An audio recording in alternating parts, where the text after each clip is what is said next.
Naisip mo na ba o naitanong sa iyong sarili kung paano namatay ang mga apostoles pagkatapos mamatay ng Panginoong Hesukristo sa kanyang pangkatawang tao? Alam ng karamihang Kristiyano na pagkatapos ng pag-akyat sa langit ng Panginoong Hesus ay ipinagpatuloy ng 12 apostoles ang paglathala ng mga aral ng Diyos. Saan-saan kaya sila napadpad at ano ang kanilang naging paraan ng kamatayan?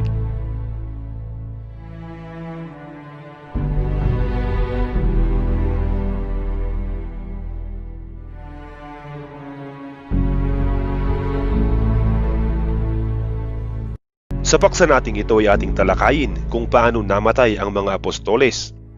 Walang matibay na ebidensya kung paano namatay ang mga apostoles ng Panginoong Hesukristo. Ni hindi rin ito nakasaad sa banal na aklat ng Diyos. Ang tanging nakasaad lamang sa Biblia ay ang pagkamatay ng 2 apostol na sina James the Great at si Judas Iscariote. Si Judas Iscariote, nakasaad sa Book of Matthew, chapter 27, verse 5. Inihagis ni Judas sa loob ng templo ang 30 pirasong pilak at pagkalis doon, siya ay nagbigti. Nakasaad naman sa Book of Acts, chapter 1, verse 18. Ang kabayaran sa kanyang pagtataksil ay ibinili niya ng lupa.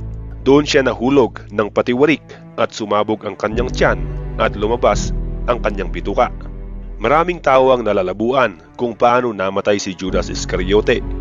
Kung siya ba ay nagbigti o nahulog. Ang isang eksplanasyon na katanggap-tanggap na paliwanag dito ay ganito. Nagpakamatay si Judas dahil sa pagbibigti ng kanyang sarili nang makita niyang namatay si Hesukristo dahil sa kanyang pagtatraidor. Nang siya ay mamatay, walang kumuha ng kanyang katawan sa puno kung saan siya nagpatiwakal. Ang kanyang katawan ay matagal na nakabitin sa puno hanggang sa dumating sa punto na ito ay nasa unang estado ng pagkabulok. Dahil dito ay naging malambot ang kanyang katawan at nang hindi na nito makayanan ang kanyang bigat ay nahulog ito sa lupa.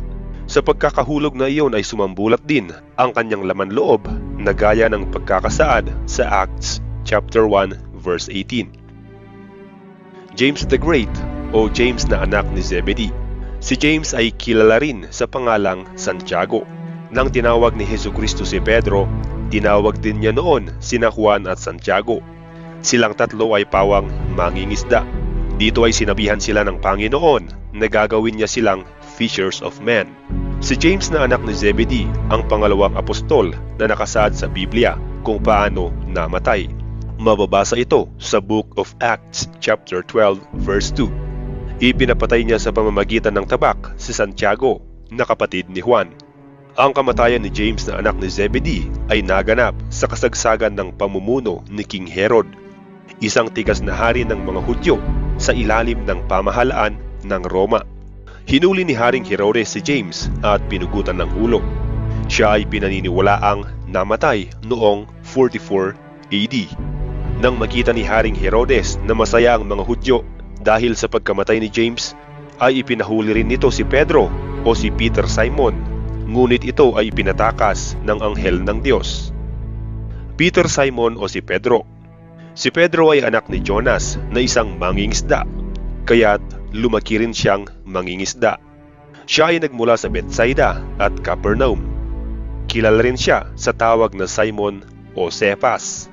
Sa 12 apostol, si Pedro ang tumayong pinakapinuno pagkatapos mamatay ng Panginoon sa kanyang katawang tao. Nanindigan siya bilang tagapagsalita para sa lahat ng 12 apostol.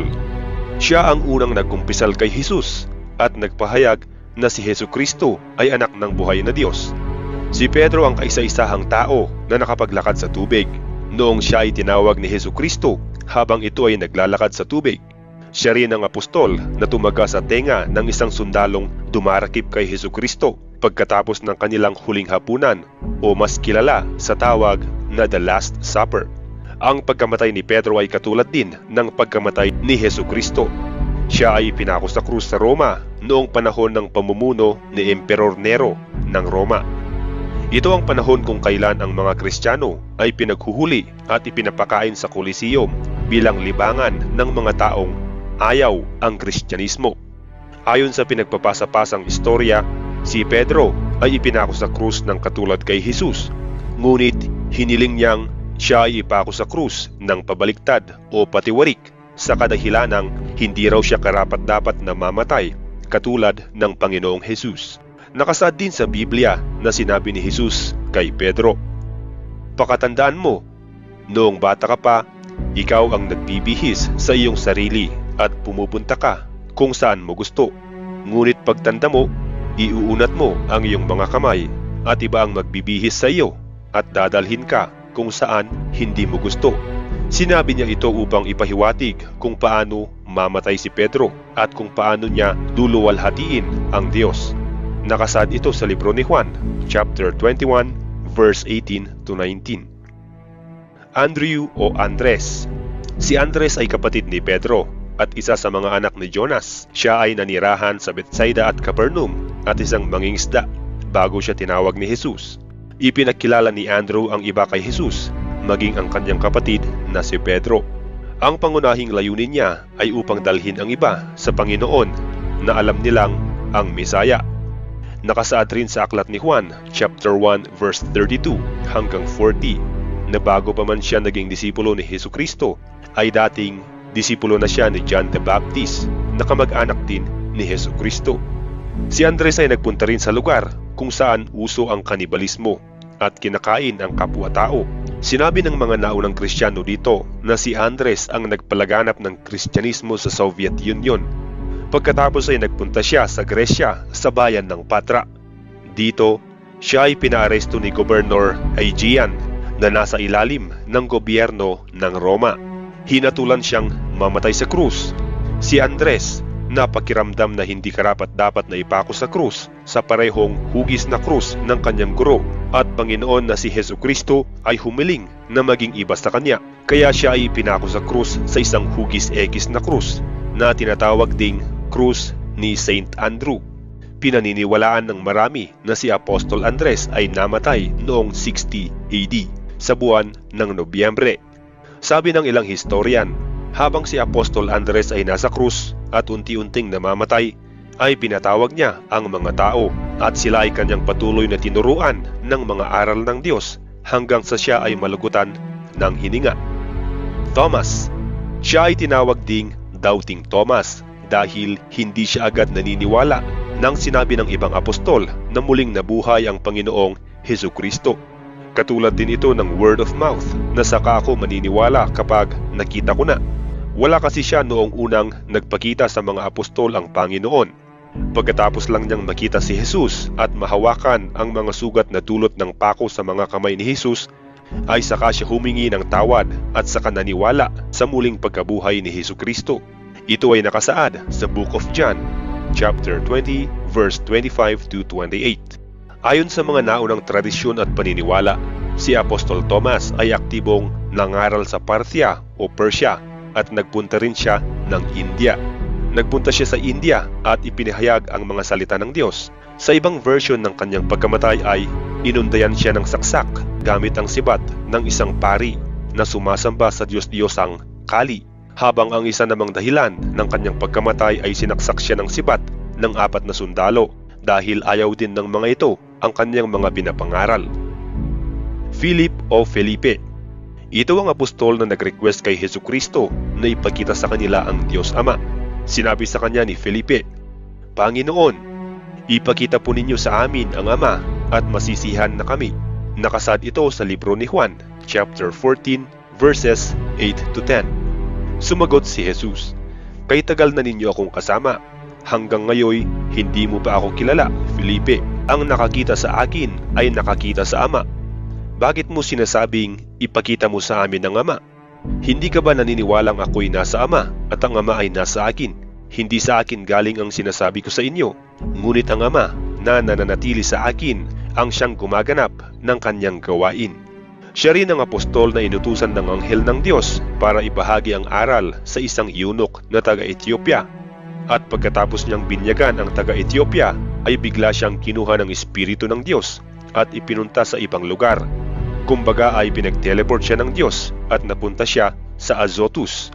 Ayon sa tradisyon, si Philip ay sinasabing nagpunta at nangaral sa Prega, isang lugar sa Turkey.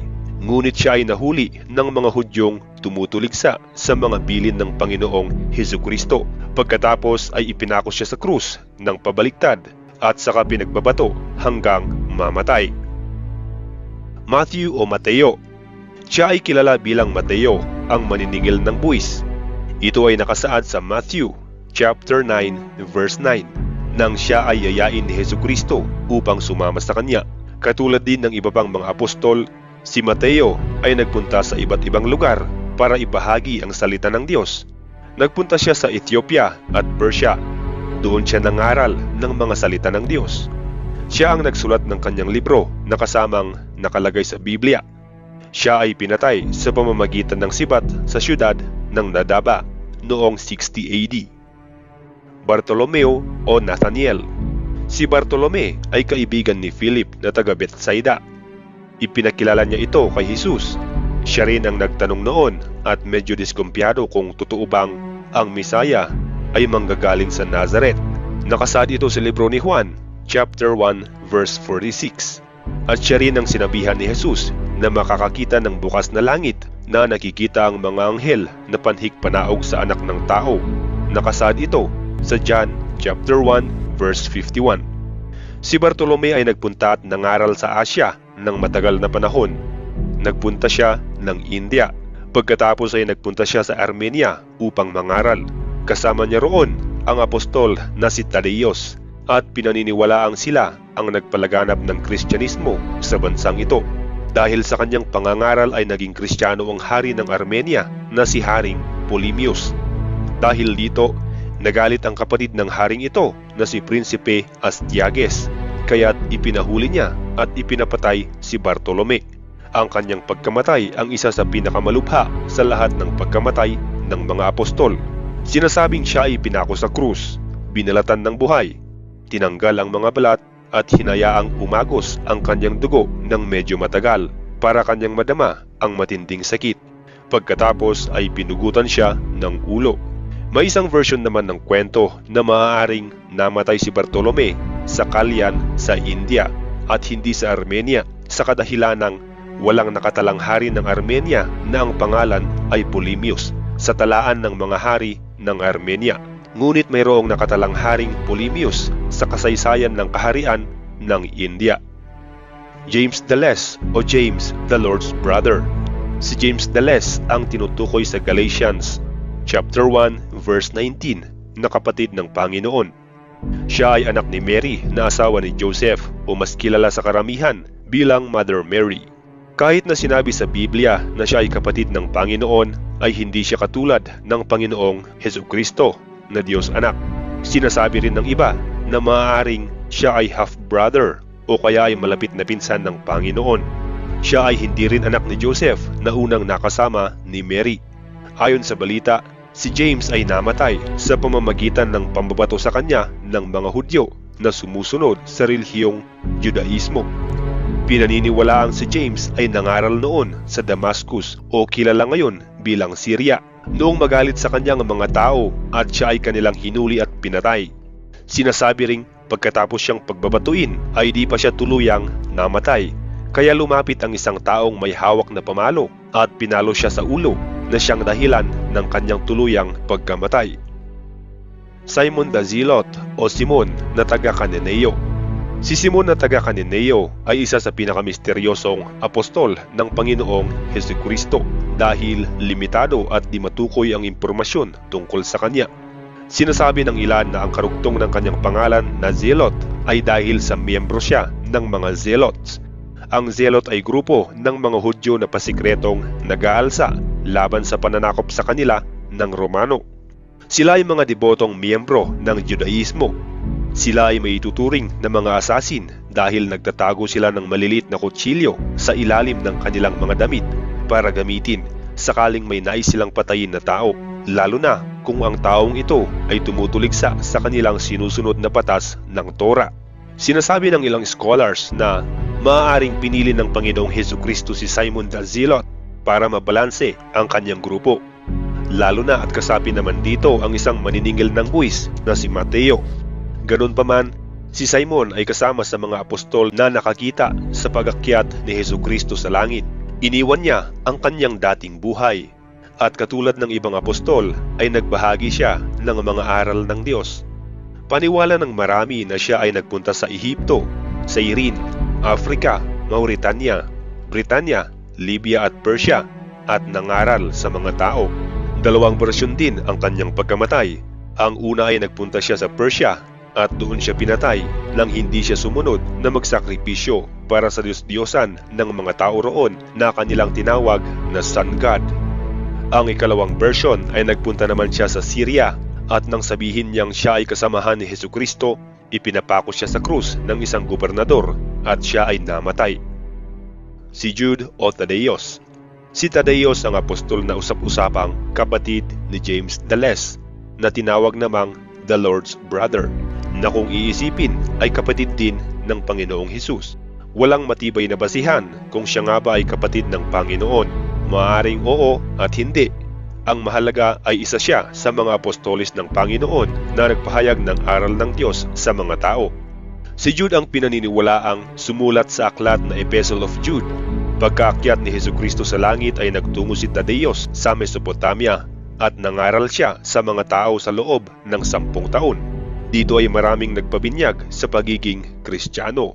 Muli siyang nagbalik sa Jerusalem pagkatapos ng mahabang panahon para muling makipag-isa sa iba pang mga apostoles. Kalaunan ay kasama niyang nagpunta sa Judea, Samaria, Idumea, Syria, Iran at Libya at Persia, si Simon the Zealot. At doon ay mas maraming tao ang kanilang pinangaralan ng mga aral ng Diyos. Hindi rin klaro ang kamatayan ni Apostol Thaddeus. May nagsasabi na siya ay namatay sa pamamagitan ng pagbukpok sa kanya gamit ang kahoy o kaya ay pinatay gamit ang palakol. Sinasabi naman ng iba na siya ay pinatay sa pamamagitan ng palaso o sibat, at ang iba naman ay naniniwala na siya ay pinako sa krus tulad ng Panginoon at ng iba pang apostol. Matias. Si Matias ang pumalit kay Judas Iscariote bilang pang-12 apostol ni Hesukristo. Ngunit hindi ang Panginoong Hesukristo ang mismong pumili dito. Ito ay nakasad sa Acts chapter 1 verse 23 to 26. Dito ay pinagpilian ng mga ibang apostol kung sino ang dapat gawing pumalit kay Judas Iscariote. At mula kina Matias at Joseph o kilala rin bilang Justus ay si Matias ang napili nila. Si Matias ay di gaanong nabanggit sa Biblia pagkatapos ng pangyayaring ito. Sinasabi naman ng iba na kilala rin si Matias sa pangalang Tolmay. Si Matias ay nagpunta sa Judea at sa Ethiopia kung saan may mga kanibal na kumakain ng tao at doon ay pinangaral ang mga salita ng Diyos. Sa isang lugar sa Ethiopia na tinawag na Colchis o kilala ngayon bilang Georgia, siya ay pinatay sa pamamagitan ng pagbato sa kanya. John the Beloved. Si John the Beloved ang apostol na pinagbulungan ng Panginoong Hesus kung sino ang magkakanulo sa kanya noong sila ay kumakain sa huling hapunan. Nakasad ito sa John chapter 13 verse 23 to 26 kung saan sinenyasan ni Pedro si Juan na tanungin sa Panginoon kung sino ang magkakanulo sa kanya.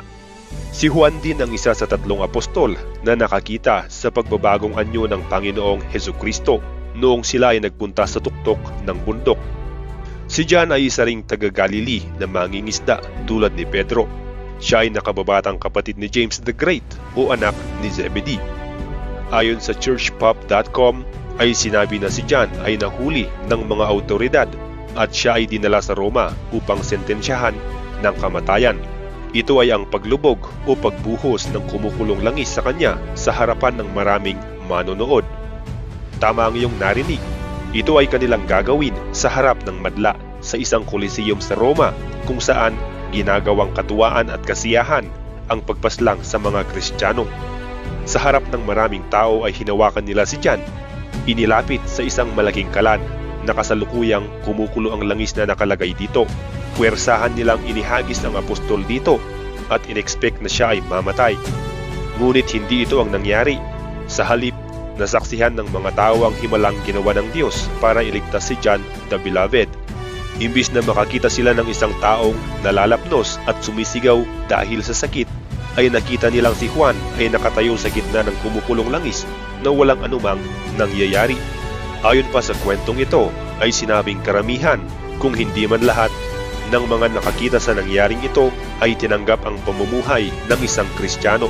Nagalit ang Roman Emperor dahil sa nangyaring ito, kaya napagdesisyonan na lang nitong itapon si John sa isla ng Patmos. Ang isla ng Patmos ay lugar kung saan itinatapon ang mga taong wala ng silbi o mga taong may sakit, lalo na ang ketong. Sa islang ito ay pinahayag ng Diyos ang kanyang nais iparating, at ito nga ay sinulat ni John. Ito ang mga libro ng Juan at ang Book of Revelations na parehong nakasaad sa Bagong Tipan.